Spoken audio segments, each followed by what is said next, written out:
Make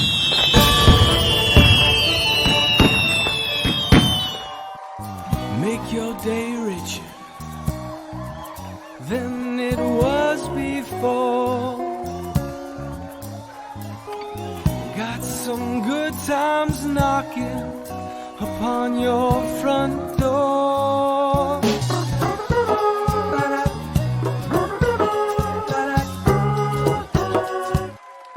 I don't know. Hi, everyone. Welcome to Make Your Day Richer. There's a big weekend here if you're in the Waxhaw, North Carolina area. And I am lucky enough to have the mayor of Waxhaw, Robert Murray, here. Good morning. Good morning, Richard. Thanks for being here. Happy to be here. Yeah. Well, I'm happy you are here. I have so much to talk about in 15 minutes because I think your life, like reading about you, talking to you outside of this show, your life has been sort of like a little Hallmark movie, it sounds like. So kind of. Hallmark Channel, if you're listening and you need a storyline, exactly, look up Robert. Imagine I hadn't met my wife yet. Right. Then it would be a Hallmark film. Yes. And then you met her here. And then exactly. this weekend on Treasures is where you would propose. I finally come together. I know. Yes. Can you, so you grew up in California? Grew up in California, born and raised. And you're a mechanical engineer in by real life. training in my day. Yes. By day. Yes. And you thought, hey, let's move to small town, South Carolina, North Carolina. And then I'm going to become the mayor. Why not? Why not? Why not? Were you always into politics? Politics has always been a loose hobby. It's something I probably listen to the news and watch more news and take in more media than most of my friends. I'm one of those people that sort of take in a lot of stuff and information, hoping to have a good discussion about it, and nobody seems to want to talk about it. So I probably listen to more and take in more media and politics than most people do. Back in my hometown in Santa Rosa, there was a point in time where things were changing and shifting a little bit. So I kind of thought, well, maybe I want to get into politics. Maybe I will try city supervisor or something like that. And then realized the political winds were not blowing in a direction that I would want to go. So didn't really consider it there. Thought about it, but I realized early on that it would not be realistic for someone with my background and my thinking and some of the ideas I would have, that they would not be welcomed at all. I always think like jobs like that, and even when you talk about like presidential elections, like it feels like such a thankless job and a job that people don't even really understand like what goes into it and the sacrifices. So talking to your family about it, about doing something like that, like how big of a family decision is something like that? It was a definite family decision for us in particular. Since my wife has a business in town, there was that impact and the ramifications that could come from that. So that's another one of those situations where, again, if the political winds aren't blowing in your direction, then that could make things even more difficult. And I was definitely conscious of the impact of me becoming more of a public figure could potentially have on her business and what she's trying to develop and grow. So it was something we both talked about, and I would foolishly say, oh, it's not going to impact you in the least. And then she sits there saying, look how many Facebook friends I have. Look how many Facebook friends you have. You're not getting elected without me. And I looked realistically and thought, yeah, probably not. But no, so we did talk about it a lot, about how it could impact things and what effect that would have. And then we sort of came to the conclusion that, yeah, this will work. I think we can make this happen. And I don't think it will cause, hopefully, it hasn't yet, a lot of ripples within the family itself. So how long has it been? Because it's fairly recent, right? It is fairly recent. It's been, almost a year now. So what are we, 30 days from the election? So the local elections are off year, so they're on the odd years. So it was last November that I got elected as mayor. How did you celebrate? With a bunch of friends, with some of the candidates I ran with. We ran as a joint ticket. There was 3 of us that all had the idea of, let's try and change things and do things a little differently. So basically we have 5 commissioners and a mayor. So that's 6 people. 3 of them are on the ballot every 2 years. So the three of us got together and said, well, let's run as a joint ticket. Let's talk about change. Let's do things a little differently, and put together a campaign talking about some of the things we wanted to do differently than what had been done. So we put that together. So they were the ones we celebrated with, some of our big supporters. Um, if you were around on election day, you would have noticed a lot of red shirts. The Waxhaw wall shirts were in force, and so celebrating was with a lot of red shirts. And so a lot of those folks and a lot of people that helped us at the polls and a lot of our supporters, we met and just had a good night. Had you ever visited Waxhaw before you moved there? Certainly. No, Okay. we came to. Well, I didn't when I moved here. Yeah. So you never know. Yes, some do that. You're talking about my house. Oh, yeah, That yeah, I did yeah. not visit. No, I had been in and out of Charlotte a couple of times for work, and my wife and we came through Charlotte during a road trip in 2021, and that kind of got us out and about and around the area. And then when we decided, yeah, let's do this move, we picked the Charlotte area, got the job, got the interview, and then during the interview in February of 22, came down and we made our way all the way down to Charlotte and just fell in love. Yeah. You know, had lunch at Provisions. The Reuben was great. Sold. Sold. So yeah, Jenny was sold with the Reuben. So we basically fell in love with just that charm and that quaintness, and we're just like, wow, this is a real, you know, Mayberry kind of small town vibe, and it's historic. It's got the train, and it just has all the charming little fun things that you like to have in a small town. And we liked that quieter lifestyle. We weren't looking for the more urban thing. My kids are in their 20s and they have no idea why we moved so far away from a city. But we really liked it. We fell in love the minute we got here. It is such a almost magical place. Like I went to the tree lighting at Christmas last year, Yes. and like it just feels like like I said, like you're in a Hallmark movie. And Really? everyone's so kind. I mean, you might not see that all the time, but most people are so kind. The business owners are always so welcoming. It's such a fun place, and they are always having events. They're always doing things to bring families together and out. And people together and the community together. And yeah. Was that important to you, I'm assuming, with having a family? It was definitely you're always looking for that family oriented type of place. You're looking for a place where you could bring the kids and feel comfortable and safe and clean, and, you know, just get an ice cream, have a dinner. If you've got friends from out of town, you can have a drink and a nice meal, and all the charming little things you want from a town. So it was very important.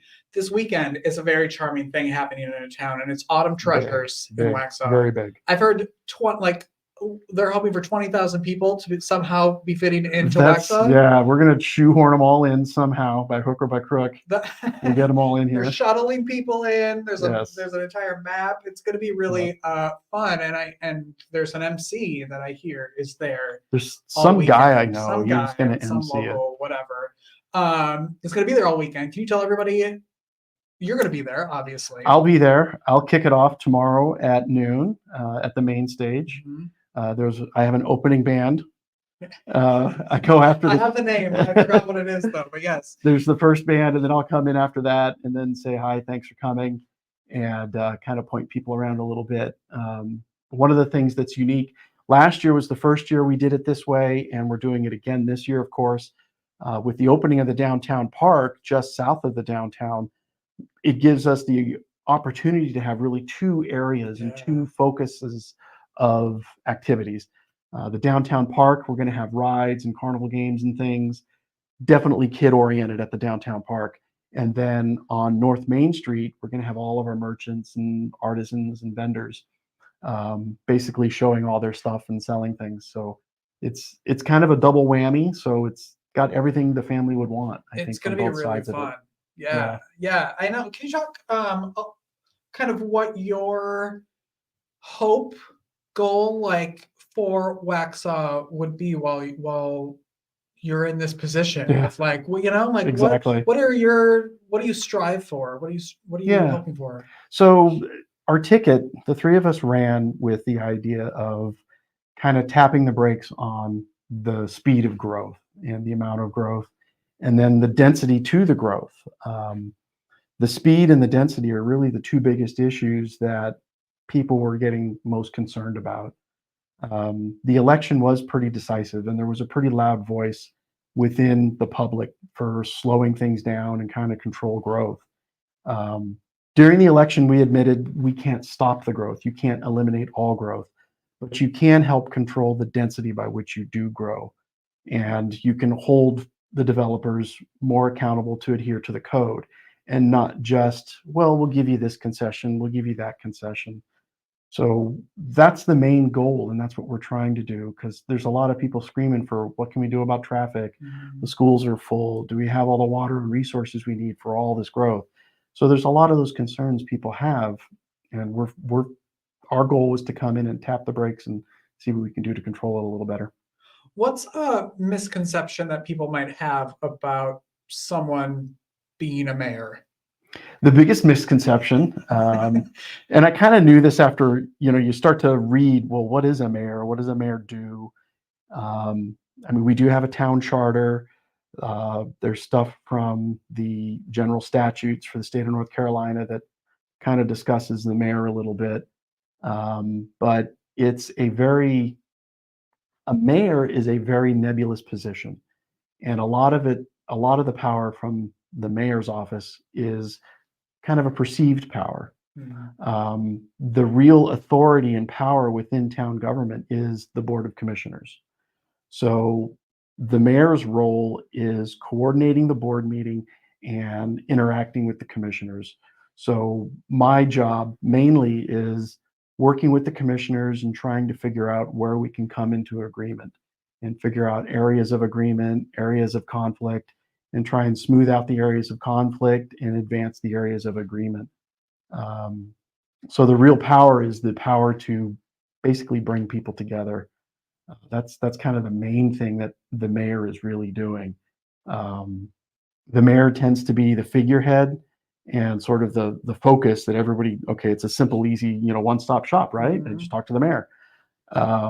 Well, then from there, it then goes to the people that really do things. So, for instance, we'll get concerns of one of the new developments had some irrigation, or not some irrigation, but some water erosion issues. And it's one of those things where you can call the mayor, but the mayor is going to call the town engineers, and the town engineer is going to come look at it, and things of that nature. And people are speeding on this street. How do I get some speed controls here? Well, you can call the mayor, but the mayor is going to talk to the engineers again. And then the engineers are going to put something forward to the town manager, and the town manager is going to present it to the Board of Commissioners, and the Board of Commissioners will then approve the expenditure for the speed bumps. So it's one of those things where it might start with the mayor, but then it comes back down, and then to the people really having the impact, and then it'll go back up to the board, and then the board will say yay or nay. So I'm sure this list could be really long, but over the last almost year, what have you learned, like maybe about yourself, about the world? Yeah. What are some things that like you've been like, oh, I didn't even know? Yeah, Or that's a really good question. I'm fairly old, so I didn't learn much about myself. I am a little harder to rile up than I was expecting. So I've been able to maintain calm a little better than I thought I would. We'll ask your wife about that. But yes. Exactly. So within the meetings, the confines of the meetings, it's been, I think I've done a little better with that than I thought I might. What have I learned about the town and the job? It's really learning what's really going on versus people's perception of what's going on. And one of the more interesting aspects of the job is seeing the social media and reading the posts and hearing what people are saying kind of in public, and then knowing what's really going on. Yeah. Conspiracies are a big thing these days, and there isn't at least on a town level, there's no single overlord sort of pulling all the strings and trying to make something particular happen. It's a very dynamic situation within town government and within the development of the town. It's always a very dynamic thing, and there's always a push and pull for community priorities against town priorities, against budgets and timelines. So it ends up being a very dynamic world that we're in, as opposed to what some people might expect it, that, everybody's doing exactly what the mayor says when they say it. The mayor's not an emperor. Yeah. And nothing in government is like that. It's always a give and take. It's always a compromise. And that's the big thing. How do you work on like not taking certain things personally? When you're, like you said, like at the top of the food chain like that, Exactly. but you're not necessarily for some things, but Yep. it's perceived as that. How do you take kind of yourself out of that and know that it's a job? The only thing I can do is be empathetic about it, from the standpoint that the public's perception is, okay, Yeah. you must be in charge. So understanding and realizing that might be the perception of what's out there, and that's the perspective from which they're coming from. So I think being empathetic to that and understanding that my first position might have to be one of educator, one of just sharing, okay, I understand that's what you're feeling and that's what you might be thinking, but this is kind of what's really going on behind the scenes, and this is the steps we're going to have to take to maybe accomplish what they may or may not be after. So I think that's a big part of it, is just being empathetic to where they're coming from and understanding that they might not have a full picture of how things are really working. Yeah. Yeah. For people who are thinking about visiting, moving, checking it out while they're in Charlotte, what are some reasons why people should stop in Waxhaw? Oh boy, there's so many reasons actually. If you're lucky, you catch the train coming by. That's always exciting. Kids love that. I enjoy it myself. But no, we have a lot of good restaurants, a lot of good shops, a lot of good antique shops, a lot of little, not thrift stores, but a lot of gift shops and things of that nature. So it's the dining, it's the shopping, it's now the downtown park. It's all kind of in one location.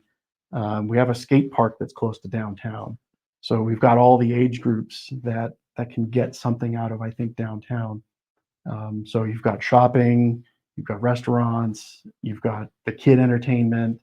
So there's just any number of things that you can do when you're There's downtown. public art, like There's the art walk, which I think Yeah. is really cool. I think it's a great mix of like old and new and modern, but still Yeah. with that feeling of, like you said, Mayberry, like Yeah, exactly. like the deli owner is going to be outside Exactly. saying hi and waving. It's so great.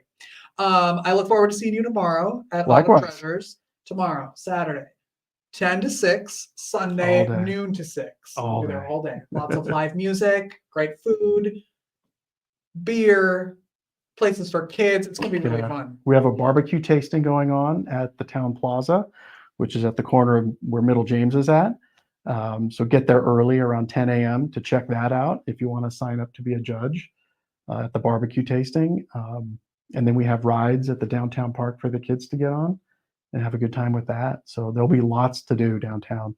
So come early, Yes. stay all day, Get bring a some shovel to sunscreen. get in. Yes, yes, get lots of water. Thank you so Yes. much for stopping by. and Thank being you, here. Richard. Of Happy course. to be here. We'll see you tomorrow. Thank you. That's our show. That's our week, everyone. We'll see you on Monday. Have a great weekend. Take care. Stop by the main stage tomorrow. and Check say us hi. out. All right. Bye, everyone.